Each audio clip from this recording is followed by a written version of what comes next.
Bismillahirrahmanirrahim. Allahümme salli ala Muhammed ve ali Muhammed. Salam, əziz və dəyərli Vilayət TV kanalının tamaşaçıları, bu vaxtınız xeyir olsun.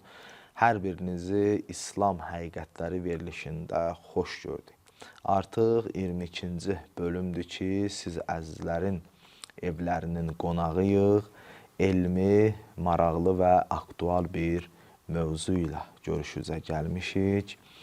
Əziz tamaşaçılar, bildiyiniz kimi İslam həqiqətləri verilişinin ana mövzusu imamətdir və biz keçən verilişimizdə Cənab Təftəzaninin nəzərlərini oxuduq, şərtlər və imamın vəzifələri haqqında.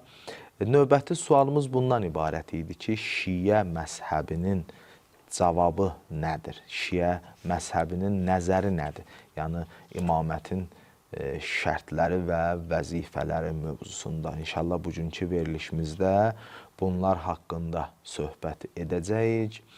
Bizi YouTube kanalından izləyən tamaşaçılarımızı da buradan salamlayıram və edə bilərsiniz bu mövzuya aid sizə maraqlı olan və qaranlıq qalan hər hansı bir sual və yaxud mövzu varsa, rahat şəkildə şərh bölməsinə yazıb bizdən cavab ala bilərsiniz.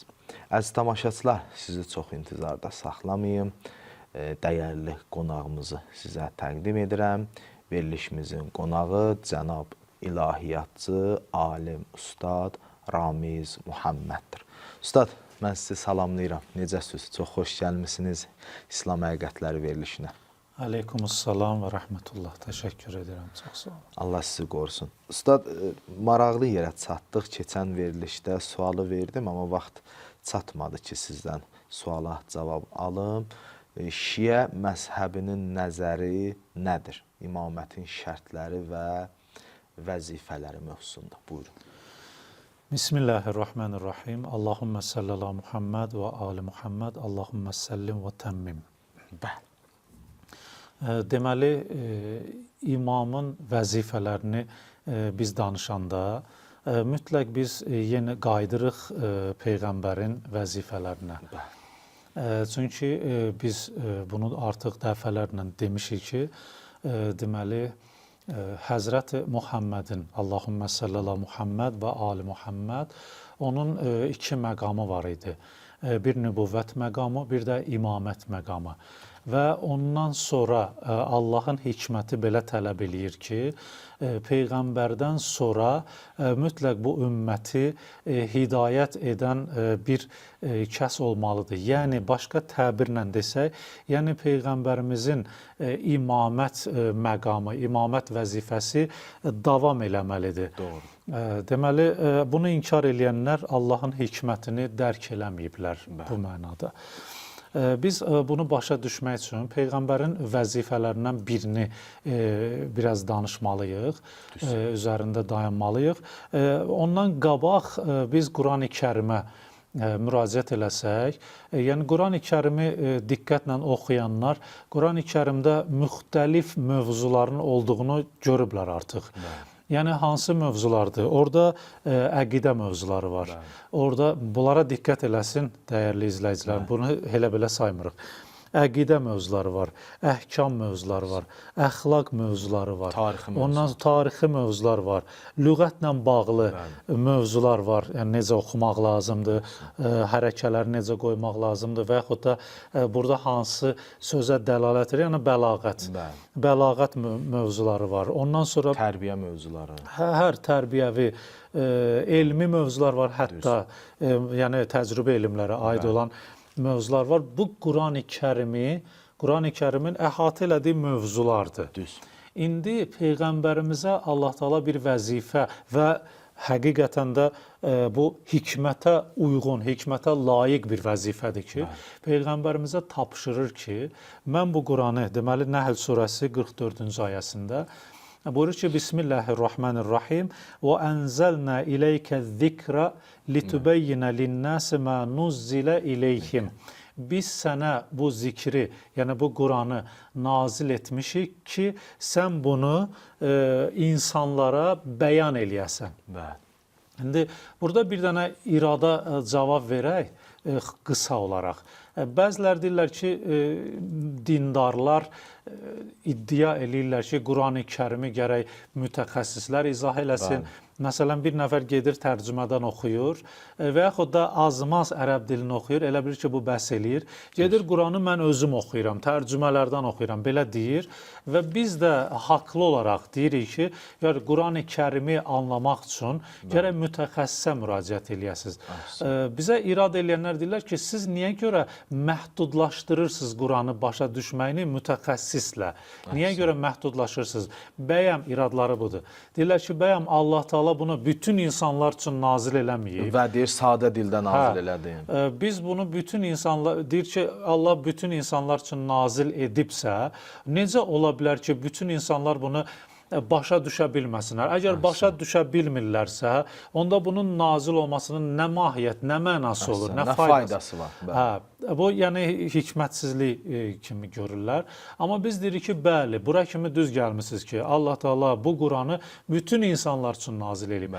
Amma bunu yaddan çıxardırsınız ki, bütün insanlar bütün zamanlardakı insanlar üçün, nəinki təkcə sizin üçün və yaxud təkcə bir zaman.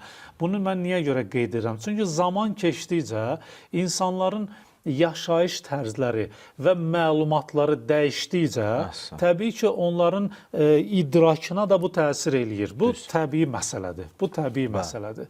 Ki, bunun idraki özlərini götürərlər, təcrübə eləsələr, tətbiq eləsələr, görərlər ki, onların 10 il bundan qabaqki başa düşmə idrakları ilə indiki arasında nə qədər fərq var. Hətta bunu deyim ki, bunu sadəcə olaraq bunlar dinə gələndə sanki təbii haldan çıxırlar. Bizə irad eləyəndə. Amma mən bunları istəyirəm qaytarım təbii hallarına və deyirəm ki, bunu indi deyəcəm bu. Çünki indi bizim insanlarımız da kitab oxumağı sevirlər. Ədəbiyyat xüsusən də ədəbi romanlar, əsərlər oxumağı sevirlər. Və bunu nəzərə almalıdırlar ki, bunu bəlkə də eşidiblər və bilirlər ki, hətta yazıçılar belə deyirlər ki, mənim 20 yaşında yazdığım romanla 40 yaşımda yazdığım romanın fərqi var. Və yaxud da bəzi yazıçılar, mən özüm də oxumuşam romanlarda, hətta yazıçıların həyatını da oxumuşam. Onlar deyirlər ki, mən 20 yaşında yazdığım romanlara qayıdıb baxanda onları özüm də qəbul eləmirəm bəzi hissələrin. Niyə görə? Çünki 40 yaşımda artıq düşüncəm dəyişilib. Artıq mənim həyata baxışım dəyişilib. Ona görə 20 yaşında yazdığım romanla indi 40 yaşımda onu qayıdıb baxanda özüm qəbul eləmirəm bəzi məsələ. Bu artıq təbii haldır və bunu biz təkcə dində yox, görürsünüz ki, ədəbiyyatda da bu işləyir bu məsələ. Və eləcə də bütün zamanlarda Qurani-Kərimi başa düşmək üçün insanlar bütün zamanlardakı insanlara aid olduğuna görə sonrakı zamanlarda onların həyat tərzləri, onların bilikləri, onların məlumatları dəyişdikcə onların Quranı başa düşməyi də dəyişəcək. Və ona görə də Qurani-Kərimi hamıya aiddir. Onun yanında bunu deyə bilməzlər. Yəni bunu irad eləyə bilməzlər ki, hamıya aid olsaydı, onda gərək sadə dildə yazılaydı. Xeyr, hamıya aiddir və sadə dildən niyə görə sadədir? Sadə dil çünki məhdudlaşdırır təsir dairəsini. Yəni sadə dildə olsaydı, o dövrün insanlarını başa düşəcəkdi. Sonrakı dövrə qane etməyə bilərdi. Ona görə elə bir dildə yazılıb ki, Quran bütün dövrlərdə bütün insanları qane etsin və çünki o hidayət kitabıdır. Ondan istifadə eləmək haqları var insanların. Allah da bu haqqı onlara verdiyinə görə bu haqqın tələbini də onlar üçün yerinə yetirib. Və ona görə də Qurani-Kərimi nazil eləyib o formada ki, hamıya kifayət eləsin və onun yanında da bir bəyan eləyən qoyub. Və bəyan eləyən Peyğəmbərimiz idi ki, Qurani-Kərimdə oxuduq ki, biz bu Quranı, bu zikri sənə nazil etmişik ki, onu insanlara bəyan eləyəsən. Burada heç bir problem olmadı. Gəldilər Peyğəmbərimizin yanına, soruşdular və yaxud yanlış başa düşdüyünü gəldilər, dəqiqləşdirdilər. Yaxşı, indi burada artıq Peyğəmbərimizdən sonra nə edəcəyik? Bunu indi bizi qulaq asanlar bu sual yarana bilər. Yaxşı, Peyğəmbər dünyadan getdi. Sonra nə edəcəyik? Bunu gedib bir şiəyə, bir də əhl-i sünnəyə soruşa bilərlər. Artıq Şiənin verməyə cavabı var. Şiə deyir ki, Peyğəmbərimizdən sonra bu tibyan, bəyan etmək vəzifəsi davam edir. Sizi sizi Quranı izah edən şəxssiz qoymayıb. Yəni müəllimsiz qoymayıb Allah Taala. Burada Allahın ədaləti də yerinə oturur, Allahın hikməti də yerinə oturur. İndi biz digər məzhəblərə baxsaq ki, imamın təyin olunması artıq Peyğəmbərdən sonra bitdi. Allah tərəfindən kim necə istəyir, hətta etiraf edirlər ki, biz seçdiyimiz imam, yəni siyasi xəlifə dövrün ən alimi deyil. Onda artıq burada insanlar haqlı olaraq dinə etiraz eləyə bilərlər ki, bəs hanı sizin Allahınızın ədaləti, hanı Allahınızın elmi, hanı Allahınızın hikməti ki, Quranı indi biz başa düşmürük və biz bunu qəbul elədik. Zaman keçdikcə bizim təfəkkür tərzimiz dəyişir. Biz artıq o Quranı indi yeni özümüzə uyğun olaraq başa düşmək istəyirik. Yoxdur belə bir insan. Və sonda iradları yerində olur. Amma İmamiyyə şiələrinin məzhəbindən soruşsalar, biz deyirik ki, imamlar hər dövrdə olmalıdır. Hər dövrdə var. Deməli, Peyğəmbərin vəzifələrindən biri Quranı bəyan etməkdir. Və həmin bəyan etmək vəzifəsi də ondan sonra deməli imama ötürülür. İndi deməli bundan əlavə Peyğəmbərimizin izah eləmək təbiin deyirik də, izah etməkdən əlavə eyni zamanda digər bir vəzifəsi də var idi. O nə idi? O təhrifdən qorumaq. Yəni ona deyirlər imamın, Peyğəmbərin iki vəzifəsi və yaxud ərəb dilində deyirlər dövr. Yəni deməli dövrül bəyaniyyə və dövrül hafiziyyə. Hifz eləmə, qoruma vəzifəsi. Doğru, burada vəzifə kimi tərcümə eləyə bilərik. Qoruma vəzifəsi. Həmin qoruma vəzifəsi də artıq fikir versəz, deməli, o Quranı, alimlər gəlib Qurana baxanda və o Quranda yanlış məna anlayanda onu da tənzimləməlidir, onu da idarə eləməlidir Peyğəmbərimiz, yönəltməlidir. Təkcə cahilləri yox. Burada alimlər də var ümmətin içində və onlar da gəlib yanlış başa düşə bilərlər. Peyğəmbərimiz gəlir, o alimləri ki, səhabələr alimlər idi, o alimləri də düzəldir, yoluna qoyur, o alimləri də yönəldir. Deməli, Peyğəmbər, burada da digər bir sifəti də sübut olunmuş olur ki, Peyğəmbərimiz həm də öz dövrünün alimlərinin ən üstünü olmalıdır. Yəni, ə'ləmun nas. Alimlər, o dövrün alimlərindən də alim olmalıdır ki, qoruya bilsin və yaxud onları xata eləyəndə yönəldə bilsin, yönləndirə bilsin. Və imamın da bu vəzifəsi olmalıdır. Peyğəmbərdən sonra da alimlər var, bitməyib ki, elm. Alimlər var və Quranı təhlil eləyir, təfsir eləmək istəyən alimlər var. Onlar nəsə məsələ çıxartmaq istəyən alimlər var və onları da yönəldən, onlardan da Quranın mənalarının təhrif olunmasını qoruyan insan olmalıdır və bu da imamlardır. Deməli, iki vəzifə, bir bəyan eləyən, bir də qoruyan. Bəyan eləyən vəzifəsini Qurandan dedik. İndi qoruyan vəzifəsini də Qurandan deyək. Deməli, Hicr surəsi 9-cu ayəsində Allah Teala buyurur ki, Bismillahirrahmanirrahim. Və innə ləhu ləhafizun. Və biz də onu qoruyacağıq. Biz də qoruyanı. Qorumaq üçün, indi burada gəlin bir əqli bir pəncərə açaq. Quranın qorunması üçün, hal-hazırda bizim əlimizdə Quranın qorunması üçün mütləq bir vasitə lazımdır, düzdür? Bir vasitə lazımdır ki, o vasitə ilə qorunsun Quran. Həmin vasitənin şərtləri olmalıdır. O şərtlər nədir? Əvvəlcə şərtlərdən biri budur ki, deməli, birbaşa bizimlə ünsiyyətə girə bilməlidir. Yəni, buna deyirlər mübaşirə. Yəni, birbaşa, mübaşir olaraq. Mübaşir qoruya bilməlidir. Bir də o dövrdə hazır olmalıdır. Hazır olmalıdır və deməli, birbaşa ünsiyyətdə olmalıdır bizimlə ki, bizə gəlsin, deyə bilsin ki, burada səhv eləmişsən, burada düz eləmişsən, filan Quranı qoruya bilsin. Bu da o dövrün, yəni Allah Taala fikir versə, Allah Taala buyurur ki, və inna ləhu ləhafizun. Bizi qoruyaq. Amma biz qoruyuruq deməli vasitə ilə. Həmin vasitə sual ola bilər ki, Allah Taala kimi seçib?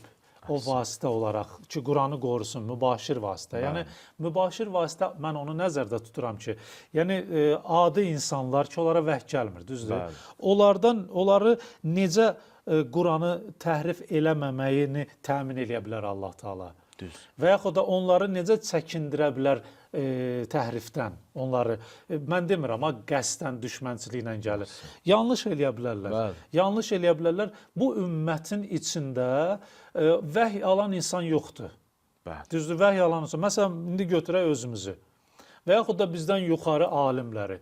Məsələn, bir alim necə ola bilər ki, qorunsun Quranı yanlış anlamaqdan? Necə ola bilər? Ona görə vəhy almır axı. Düz. Yaxşı, Allah onda necə qorudu? Əgər belə deyək, ümmət arasında, vəhy almayan ümmət arasında bir nəfər elm verdiyi şəxsi olmasa və yaxud şiənin iddia elədiyi kimi məsum imam olmasa, alim imam olmasa, onu çıxartdıq. Düz. Onu çıxartdıq, qaldı ümmət başsız. Bunlar heç biri vəhy almır. Allah da Quranda deyir ki, biz qoruyuruq. Necə qoruyur? Əhsən. İndi axı əlaqə kəsildi. bu ayəni necə izah eləyəcəklər? Yəni ya deməlidir ki, bu ayə artıq bitdi. Nəsx olub, Artıq bitdi və Quran artıq qorunmur. Bu bilirsiniz nə deməkdir? Bu İslamın insan həyatından çıxmağı deməkdir. Yəni İslamın yanlışlarla dolu olma təhlükəsi deməkdir. Artıq etimad itir İslama. Əgər bunu iddia eləsə, bir dənə həyatımızdan məsum və alim imamı çıxartmaqla görün nə boyda problem gəlir. Ki, yəni artıq deyə bilər, indi mən soruşuram bunlardan, bu Quran ayəsi Hicr 9-cu, bu Quran ayəsi indi hal-hazırda deməli qüvvədədir yoxsa yox? Ya deyəcək qüvvədə deyil, qüvvədə deyilsə, yəni Allah artıq qorumur. Bu İslam şübhə altına girir, öz dinləri, İslamları. Bizdə belə deyil, biz deyirik ki, qüvvədədir. İkinci məsələ, əgər qüvvədədirsə, necə qüvvədədir? Soruşuruq biz. İşləmək funksiyası necədir? Necə işləyir bu ayə? Deyəcək ki, bütün ümmətə, yaxşı, bütün ümmətin qəlbində Allah Taala yanlışlıqdan qoruyursa, bu cür qoruyursa, axı bu vaqiiyyətlə, gerçəliklə üst-üstə düşmür. Nə qədər alimlər var ki, hətta bir məzhəbin içində deyək, iki məzhəb arasında demirik, bir məzhəbin. İstir əhlüsünnə öz alimlərini götürsün, istir şiə alimlərini götürsün ki, Quranı anlamaqda ixtilafları var, düzdür? Əgər ixtilaf varsa, deməli bunların hamısının qəlbi təhrifdən qorunmayıb. Əgər təhrifdən qorunsaydı, bir söz olardı ortada. Bir fəhim, bir anlayış olardı. Amma görürük ki, yox. Onda deməli Allah Taala qoruyur deyəndə bütün ümmətin qəlbi ilə qoruyursa, bu doğru deyil bu sözümüz. Çünki gerçəlik onu göstərmir. Biz deyirik ki, Allah Taala qoruyur, amma ümmətdən seçdiyi insanlar vasitəsilə. Onlar da imamlardır. Onlar demir. Bu ayə imam, məsum imamın, alim imamın olması ilə bu ayə üst-üstə düşür. Yəni doğrulanır. Bu ayə bir-birini tamamlayır da belə. Bu ayə qüvvədədir demək istəyirik. Əgər məsum imamı çıxarsanız, bu ayənin qüvvədə olmasını onu da sübut eləyin. Necə sübut eləsə, iki variantın ikisi də ziddir. İkisi də doğru olmur. Deməli, digər bir məsələ, biz artıq danışdıq burada ki, imam həm bəyan eləyəndir, həm də qoruyandır. O qorumaq üçün də imamın həqiqətləri bilməsi olmalıdır, bilməsi lazımdır. Yəni elmi olmalıdır. Elmi olmalıdır. İmamda gərək elm olsun. Yəni hətta alimlər və bu gerçəlikdən indi misal gətirdim ki, digər sualımızda. Yenə mənə soruşa bilərlər ki, yaxşı, sən gerçəlikdən nə misal gətirə bilərsən? Mən gerçəlikdən misal gətirə bilərəm elə imamların öz səhabələrini ki, alimlər, onlar alimlər idi. İmam Sadiq əleyhissalam da, İmam Baqir əleyhissalam. Bunu hamı bilir tarixdə ki, onlar məktəb yaratmışlar və 4000 tələbəsi vardı. Nöman da onlardan biri idi. Doğru. Deməli, onların 2 il dərs almışdı İmam Sadiq əleyhissalamdan. Deməli, imamlar öz dövrünün alimləri idilər və gəlirdilər, soruşurdular. İmamlar, Gəlirdilər, soruşurlar. Məsələn, filan ayənin mənası nədir? nədir? Bəli. Filan ayəni gör düz başa düşmüşük. Əhsən, konteksti Hə, nədir? rəvayətlərdə biz görürük ki, bəziləri düz başa düşür, bəziləri düz başa düşmür. İmam düzəldir onu. Doludur belə misallar. Gerçəkdən fakt, buna deyirlər faktiki fakt. Yəni götürmüşük, bu argumentasiyada istifadə olunur. Faktiki fakt. Və bu biz bundan argument gətiririk. Faktiki faktla argument gətiririk. Digər bir məsələ isə imamın deməli alim olması mütləqdir və biz də deyirik ən alim şəxsdir. Burada da biz deməli haqlıyıq bu məsələdə. Ağılla deyirəm ha, ağılla. Əgər irad olsa desinlər. Əgər irad elə siz də düşünsünüz ki, hardasa irad var, bu argumentlər deyin, orada danışaq. Üçüncü məsələ isə görəsən imamların Hə, bir də bu məsələ var ki, onlara tabe olmalıdırlar ki, Quran qorunsun. Doğrudur. Tabe. Məsələn, imam düzəldir, amma ona heç kim tabe olmur. Bu necə qoruna bilər Quran? Düzdür? Ona görə imama itaət eləmək də gərək deməli orada bu şərt olsun. Sonra bəs tarix boyu imama itaət eləmədilər, amma Quran da qorundu. Bunu necə cəm eləyək? Deməli, imam özü Quranı qorudu və itaət eləyənlər də var idi. İndi itaət eləmədilər deyəndə bütün ümmətdən söhbət, yəni hamını biz şamil eləyənmərik. İtaət eləyənlər də var idi və imamdan elmin öyrənənlər var idi ki, biz misal çəkdik bəzi qabaq, səhabələr. Onlar itaət eləyirdilər və onların sayəsində qorundu. Siz baxsaz, digərləri necə təhrif eləyiblər. Yəni bizim əlimizə gəlib çatıb təhrif olunan məsələlər də, rəvayətlər də var, doğru rəvayətlər də var. Fikir versəz, özdə görərsiniz ki, o rəvayətlər ki, təhrif olunub Quranın sözləri zəifdirlər. Zəif nə deməkdir? Yəni, zəif o deməkdir ki, ravilərin içində doğru danışmayanlar var. Həmin o siz deyirsiniz ki, itaət eləmədilər. O doğru danışmayanlardılar onlar.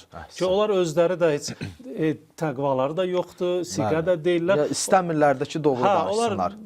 Amma elə bir elm gəlir bizə, onların özlərini doğru danışmayan kimi tanıtdırır, əlhamdülillah. Bu da Allahın hikmətidir. Artıq biz onlardan hədis qəbul eləmirik. Amma biz baxırıq siqələrə, doğru danışanlara, rical elminə, doğru danışanlara görürük, onların arasında Əbu Zər var, Zürarə var, filan və Salman. Biz görürük, artıq bunlar həm imama itaət elədilər, o imamın sözlərini də gəldilər bizə çatdırdılar. İtaət eləməyənlər də gəlib bizə Quran mənasını çatdırıblar. Amma onlar siqə olmadığına biz qoymuşuq Qurana. Bu proses özü elə qorumaq prosesidir. Belə. İmamın digər vəzifəsi də indi sual oluna bilər ki, imamın vəzifəsi bunu ilə bitir. Bunu ilə bitir. Yoxsa imamın bəyan etməkdən əlavə bir təşrii vilayəti də var. Biz gəlir deyirik ki, imamın həm də təşrii vilayət olun. Təşrii vilayət nədir? Deməli, təşrii vilayət hər hansı bir məsələdə əmr edə bilmək haqqıdır. Yəni və yaxud da bir şeyə icazə verib, bir şeydən qadağan etmək haqqıdır. Bu mütləq olmalıdır ya qeydlə ustad? Burada da artıq, burada imamın vəzifələrinə, imamın deməli məsuliyyətlərindən biridir ki, təbii ki, bu Allahın deməli halal və haramının zimnindədir. Qeydi budur. Yəni imam gəlib əgər mütləq desə ki, nə istəsə halal elə, nə istəsə haram elə, bu doğru olmayacaq. Çünki imamın özü də Allaha tabe olaraq bu hökmləri verir. Qeydi budur. Allaha tabe olaraq. Yəni o çərçivədə, o sərhəddə istədiyin halal haram edə bilər də, yəni məsləhətə uyğun. Burada çox gözəl bir yerə gəldiniz. İstədiyini yox. Məsləhət və yaxud məfsədəyə uyğun. İndi biz bunu açmalıyıq biraz. Məsləhət və məfsədə artıq söhbət açıldı. Biz bilirik ki, hökmlərin milakatil hökm var. Milakatil hökm. Fiqhdə bu müzakirə olunur. Deməli, bu nə deməkdir? Hökm özü deməli, mütəəxxir deyirlər də, sonradan gəlir. Ondan qabaq bir milak var. Həmin milak deməli, yəni milak ona deyirlər ki, nəyin əsasında bu hökm verildi? Bu milak odur. Deməli, bir milak var, deməli, hökm var, ibraz var. Bu üç dənə. Biz bunu deməli elmi terminlə desək, bir deməli mərhələtu thubut deyirlər, bir də hökmün. Bir iki mərhələdən keçir də hökm. Bir mərhələtu thubut, bir mərhələtul ithbat. Hökmün iki mərhələsi var. Mərhələtu subut bu thənəndir. Mən ona görə thubut deyirəm. Bizdə indi deyəndə sübut deyirlər. Eyni mənadır. Eyni yazılışdır da belə. Hə, deməli Azərbaycan dilində yazanda eyni olur. Amma ərəb dilində deməli belə deyil. Hərflərin fərqi var. Deməli mərhələtü thubut ona deyirlər ki, hələ hökm deməli verilməyib. Hələ hökm verilməyib. Bu Allaha aiddir. Bu Allaha aiddir. Hökm o mərhələdə milak orada nəzərə alınır. Yəni Allah Taala bu proses belə baş verir. Fiqh elmində xülasə olaraq, çünki bizim mövzumuz o deyil deyə dayanmırıq üzərində. Xülasə olaraq deyir ki, Allah Taala o milakı bilir. İndi məsələ bu da, biz bunu da təsadüfən demirəm, amma bu söz deyəcəm onun üstündə. Allah Taala bu milakı bilir. Doğru. Səbəbi yəni. Səbəbi bilir. Həmin səbəbi bildiyinə görə o səbəbə uyğun hökm, o səbəbi bildiyinə görə ya Allahda o səbəb nə ola bilər? Mən istəyirəm ki, insanlar burada yəni zehni qarışmasın deyə ona görə sadə danışmaq istəyirəm. Həm də dayanıram o mövzunun üzərində, qayıdıram ora. Deməli milak buna deyirlər. Ya məsləhətdir, siz dediyiniz kimi, ya məfsədədir. Yəni məsləhət, məfsədə nədir? Ya bu məsələ hər hansı bir məsələ, namaz qılmaq, ya məsələn yalan danışmaq, bu məsələlər hamı. Ya bu məsələ o insanın hidayətinə kömək eləyəcək, ya da hidayətinin qarşısını alacaq və geri salacaq. Deməli, məsləhət budur ki, hidayətinə kömək eləyəcək, məfsədə budur ki, onun hidayətinin qarşısını alacaq. İndi hər hansı bir məsələ gəldi qabağa, misal üçün. Məsələn, namaz və yaxud məsələn, yalan danışmaq. Mən zidd gətirirəm ki, iki hökm vardır. Məsələn, yalan danışmaq. Bu yalan danışmaq bir mövzudur, bir məsələdir.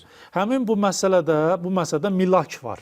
Bu milak nədir? Yalan danışmağın özünü tanımaq lazımdır ki, həqiqətini bilmək lazım. Mən bilim ki, bu yalan danışmaq özü mükəlləfə yaxud bəndəyə necə təsir eləyə bilər? Fikir verin, təsir eləyəndən sonra yox ha.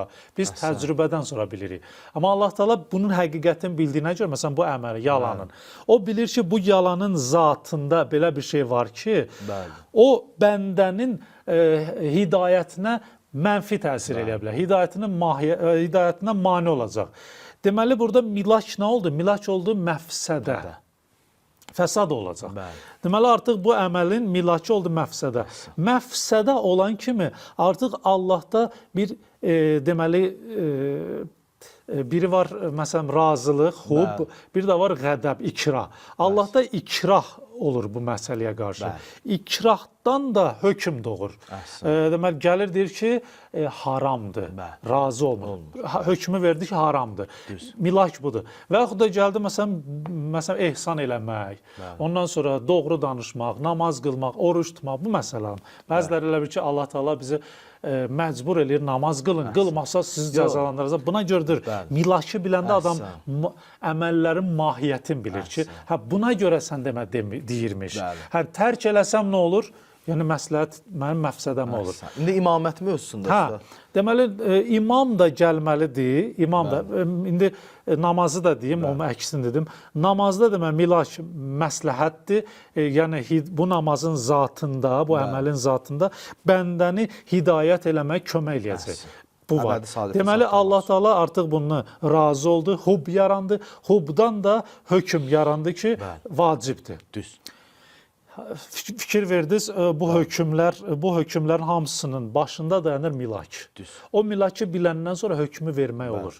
Bunu da Allahdan başqası bilmir. Və Allahın elm verdiyi şəxslər. Əgər Allah bir nəfərə bu milak barəsində, yəni həqiqət barəsində elm versə, artıq o şəxs də gəlib deyə bilər ki, filan şey vacibdir, filan şey haramdır. Bunu deyə bilər.